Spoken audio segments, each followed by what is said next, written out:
IT job కోసం try చేస్తున్నారా? Coding tutor లో ట్రైనింగ్ తో పాటు స్టైఫండ్ అండ్ 100% జాబ్ గ్యారంటీ.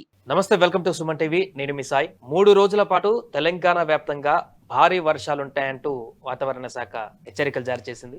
ఇంత ఆల్ ఆఫ్ సడన్ గా ఎందుకు వర్షాలు అంత భారీగా ఉన్నాయి? దానికి గల కారణాలేంటి? ఈ ఎఫెక్ట్ తెలంగాణ వ్యాప్తంగానే ఉందా? ఆంధ్రప్రదేశ్లో కూడా ఉందా? తెలంగాణలో ఏ జిల్లాలకు ఎక్కువ ఎఫెక్ట్ ఉంటుంది? హైదరాబాద్ పరిస్థితి ఏంటి? దీనికి సంబంధించి మనం మాట్లాడదాం. మనతో పాటు వాతావరణ శాఖ అధికారి నాగరత్నం గారు ఉన్నారు. వారితో మాట్లాడేటువంటి ప్రయత్నం చేద్దాం. జూమ్ లో నాగరత్నం గారు, నమస్తే అండి. నమస్తే అండి. మేడం, 3 రోజుల పాటు భారీ వర్షాలు ఉన్నాయంటూ కూడా చెప్తున్నారు. ఏ ప్రాంతాల్లో ప్రధానంగా ఈ వర్షాలు ఉన్నాయి? యాక్చువల్లీ చూసుకున్నట్లయితే ఒక ఉపరితల ఆవర్తనం తూర్పు మధ్య బంగాళాఖాత ప్రాంతాల్లోని 5.8 కిలోమీటర్ల ఎత్తున ప్రస్తుతం కేంద్రీకృతం అయ్యింది. అయితే దీని అనుబంధంగా ఒక అల్పపీడనం ఒకటి 29వ తారీఖున ఫామ్ అయ్యే ఛాన్సెస్ పశ్చిమ మధ్య బంగాళాఖాత ప్రాంతాల్లోని ఏర్పడే అవకాశాలు ఉన్నాయి. అయితే ఇది ఒడిషా, ఉత్తర ఆంధ్రప్రదేశ్ ఆ తీరాల మధ్యగా ఆ 29వ తారీఖు నుంచి ఆ మరుసటి 2 రోజుల వరకు కూడా తీరాన్ని తాకి ఏదైతే ఉందో తెలంగాణ ప్రాంతంలోకి కొంచెం రెయిన్ ఫాల్ అది ఇచ్చే అవకాశాలు ఎక్కువగా కనిపిస్తున్నాయి. తెలంగాణలో ఏ జిల్లాలకు ఎక్కువ ప్రభావం ఉంది మేడం? ఎక్కువగా కూడా ఇది చూసుకున్నట్లయితే అల్పపీడనం అది ఫామ్ అయినప్పుడు దీని అనుబంధంగా ఉన్న ఉపరితల ఆవర్తన ప్రభావం వల్ల ఈ రెండింటి వల్ల కూడా తూర్పు జిల్లాలు, ఈశాన్య జిల్లాలు, అట్లాగే దాన్ని ఆనుకొని ఉన్నటువంటి మధ్య తెలంగాణ ప్రాంతం, ఉత్తర Telangana, almost 3/4 part of Telangana 9 రాత్రి నుంచి అంటే 30, 31, 1వ తారీఖు వరకు కూడా భారీ, అతి భారీ, అత్యంత భారీ కూడా 1-2 చోట్ల ఉండే అవకాశాలు కనిపిస్తున్నాయి. 30, 31, 1వ తారీఖు. దీని ప్రభావం ఎక్కువగా ఆంధ్రప్రదేశ్ లో ఉంటుందా, తెలంగాణలో ఉంటుందా? ఎక్కువగా కూడా ఆంధ్రప్రదేశ్ వెంబడిగానే మూవ్ అవుతుంది.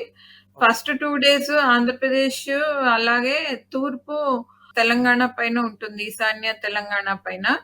ఆ తర్వాత ఎప్పుడైతే అది లోపలికి వచ్చి తెలంగాణ వైపు మూవ్ అవుతుందో ఛత్తీస్గఢ్ ప్రాంతం వైపు అట్లాగా అప్పుడు ఈ తెలంగాణలో ఉన్నటువంటి ఏరియాస్ కూడా మనకు భారీ, అతి భారీ వర్షాలు ఎక్కువగా ఉండే అవకాశం ఉంది.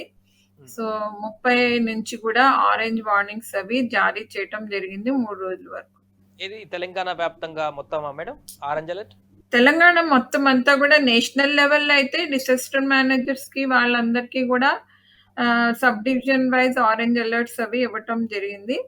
ఇప్పుడు డిస్ట్రిక్ట్ వైజ్ వార్నింగ్స్ మన స్టేట్ లెవెల్లో చూసుకున్నట్లయితే హెవీ టు వెరీ హెవీ అంటే భారీ, అతి భారీ, అత్యంత భారీ వర్షాలు 31వ తారీఖుకి అంటే 30 నుంచి 31 వరకు కూడా ఈ జయశంకర్, భూపాలపల్లి, ములుగు, భద్రాద్రి, అట్లాగే ఈ పెద్దపల్లి ప్రాంతంలో ఇవ్వటం జరిగింది. అట్లాగే దాన్ని ఆనుకుని ఉన్నటువంటి జిల్లాలు రాజన్న సిరిసిల్ల, కరీంనగర్, ఖమ్మం, మహబూబాబాద్, వరంగల్, హన్మకొండ, కొమరంభీం ఏరియాలకు భారీ, అతి భారీ వర్షాలు ఇవ్వటం జరిగింది.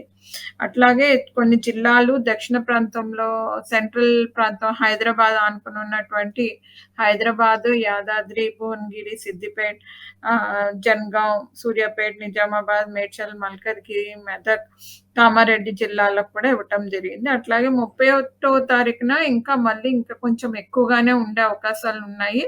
కాబట్టి ఈ ములుగు, భద్రాద్రి గాని, కొత్తగూడెం గాని, ఖమ్మం, వరంగల్, హన్మకొండ, సిద్దిపేట ప్రాంతాలకు ఎక్స్ట్రీమ్లీ హెవీ రెయిన్ఫాల్ అంటే భారీ, అతి భారీ, అప్పుడప్పుడు అత్యంత భారీ వర్షాలు 20 కన్నా ఎక్కువగా ఉండే సూచనలు ఉన్న మేరకు అక్కడకు ఆరెంజ్ వార్నింగ్స్ అవి జారీ చేయటం జరిగింది. దాని చుట్టుపక్కల జిల్లాలకు కూడా భారీ, అతి భారీ వర్ష సూచనలు కూడా జారీ చేయటం జరిగింది.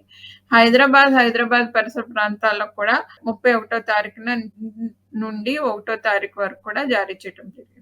అంటే భారీనా, అతి భారీ జారీ చేశారా మేడం హైదరాబాద్ వరకు?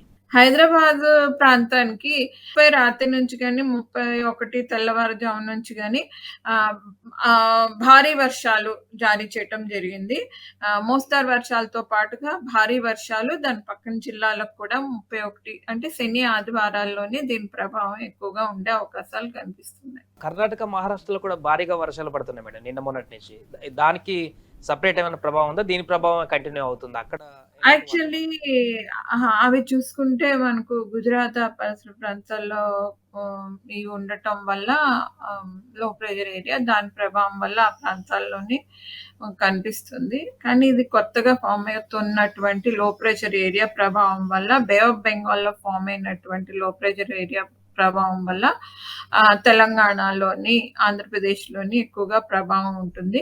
తెలంగాణ ఇన్‌లాండ్ ఏరియా కాబట్టి కొన్ని 2, 3 రోజుల వరకు కూడా 30వ తారీఖున మొదలైనప్పటికీ 31, 1వ తారీఖు వరకు కూడా బాగా దీని యొక్క ప్రభావం ఉండే అవకాశం ఉంది. దీని ద్వారా ఫ్లడ్స్ వచ్చేటువంటి అవకాశం ఏమన్నా ఉందా మేడం? ఎందుకంటే భారీ వర్షాలని చెప్తున్నారు 2, 3 రోజుల పాటు. ఆ! క్రితం పడినటువంటి 31వ వర్షాలకి తారీఖున అందుబాటులో ఫ్లడ్స్ వచ్చాయి. చూసుకుంటే సెంట్రల్ తెలంగాణ కొంచెం మీదకు రాజన్న సిరిసిల్ల కొంచెం పై భాగం ఉన్నటువంటి కరీంనగర్, ఉమ్మడి కరీంనగర్ జిల్లాలో, ఉమ్మడి నిజామాబాద్ జిల్లాలో, ఇక ఉమ్మడి వరంగల్ జిల్లాల్లోని ఎక్కువగా ఉండే అవకాశం ఉంది 31వ తారీఖున. హైదరాబాద్ వరకు కూడా భారీ వర్ష సూచనలు ఉండే అవకాశాలున్నాయి. సో, అక్కడంతా కూడా ఫ్లడ్స్ వచ్చే అవకాశం ఉంది. హైదరాబాద్ కూడా భారీ వర్షం ఉండే అవకాశాలు ఉన్నందున హైదరాబాద్ కూడా కొన్ని జాగ్రత్తలు తీసుకోవాల్సిన అవసరం ఉంది. అధికారులకు ఇన్ఫార్మ్ చేశారా మేడం? ఇరిగేషన్ గాని మిగతా వాళ్ళందరికీ కానీ ఇలాంటి పరిస్థితి ఉందని? ఆల్రెడీ వాళ్ళకి ఈమెయిల్స్ ద్వారా, ఈ వాట్సాప్స్ ద్వారా డిసాస్టర్ మేనేజర్స్‌కి ఆల్రెడీ ఇన్ఫర్మేషన్ ఇవ్వటం జరిగింది. వెబ్‌సైట్‌లో కూడా ఇవన్నీ ఇన్ఫర్మేషన్ ఆల్రెడీ అప్‌లోడ్ చేయటం జరిగింది. రైట్. థ్యాంక్ యూ నాగరత్నం గారు. సో మొత్తానికి అది 3 రోజుల పాటు భారీ వర్షాలు ఉండబోతున్నాయంటూ కూడా చెప్తున్నారు. తెలంగాణలో ముఖ్యంగా జయశంకర్ భూపాలపల్లి, కరీంనగర్, ఖమ్మం, భద్రాచలం, కొత్తగూడెం ఇలాంటి ఏరియాలో హెవీగా పడుతున్నట్టు కూడా చెప్తున్నారు. ఆంధ్రప్రదేశ్ మీదుగా వస్తున్నటువంటి ఈ ద్రోణి అనేది క్రమంగా విస్తరించి రాష్ట్ర వ్యాప్తంగా కూడా భారీ నుంచి అతి భారీ వర్షాలు కురియడానికి కారణం కాబోతున్నట్టు కూడా చెప్తున్నారు.